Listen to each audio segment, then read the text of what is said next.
Alexander Graham Bell, the man who invented the telephone. I was always interested in sounds. My mother was deaf, and my father taught deaf people. I was creative and enjoyed inventing things. I did a lot of experiments, and one day I invented the telephone.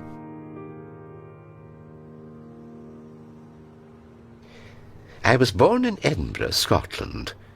When I was a child, I liked to learn new things. I liked art, poems, and music, and I could play the piano very well. I invented my first machine when I was 12 years old. I had a friend, and his father had a mill. One day, we were playing together in the mill when my friend's father told us, "Why don't you do something useful?" That's a good idea, I thought, and I invented a new machine. My friend's father was very surprised.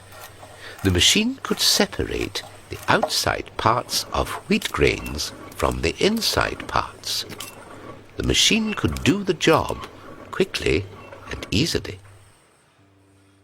I left school when I was 15 years old because I wasn't interested in school lessons.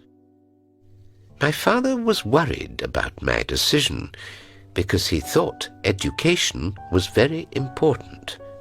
He was a professor at Edinburgh University and worked on visible speech, a system to teach deaf people. I was interested in my father's work, maybe because my mother was deaf. One day, I read a book that gave me an idea that it was possible to use electricity to produce sound. I decided to work on that. But hard times came. Between 1867 and 1870, two of my brothers became ill with tuberculosis and died. I also became ill, but I was very weak. My father thought that our family needed a new start, and one day he made a decision. "We're going to move to Canada," he said. I was 23 years old when we sailed across the Atlantic Ocean. When we were there, my father bought a farmhouse in Ontario. Life on the farm was good for my health, and it helped me feel stronger.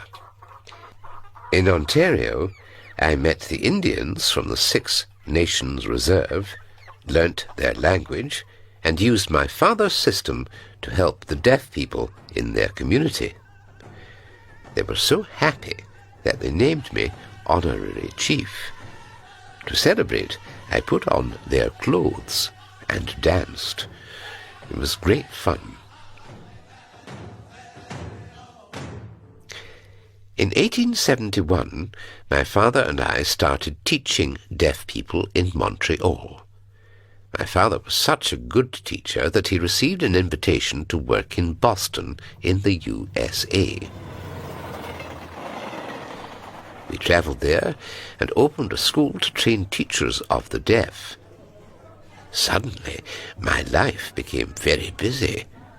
I spent 6 months in Boston and the rest at home in Ontario. I started my research on sounds and electricity. I did most of my research on my own at night, and I was so tired that I often had terrible headaches. In 1875, when Thomas Watson became my assistant, I finally got some help. One day, I met a man who was very important in my life. His name was Antonio Meucci. He showed me his invention, a basic telephone with one line to carry signals. His invention gave me an idea. Soon I started doing experiments to invent a telephone with more than one line.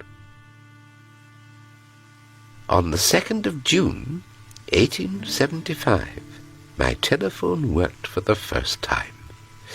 I was at one end of the line in one room, and Watson was at the other end of the line in another room. "Watson, come here. I want to see you."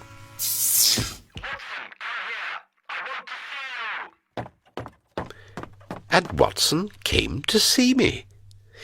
This was the start of a revolution that changed the world. I got a patent for my telephone. It was patent number 174,465.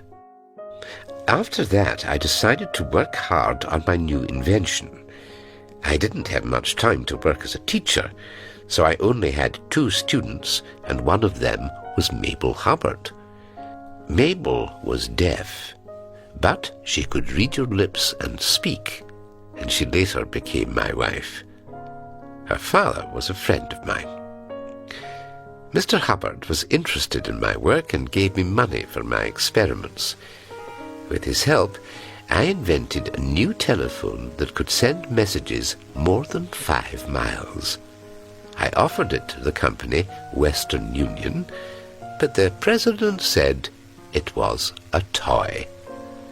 The American government said, "This telephone isn't useful, and it will be dangerous in people's homes." I decided to start my own company without help from businessmen or the government. In 1877, I started the Bell Telephone Company with Mr. Hubbard.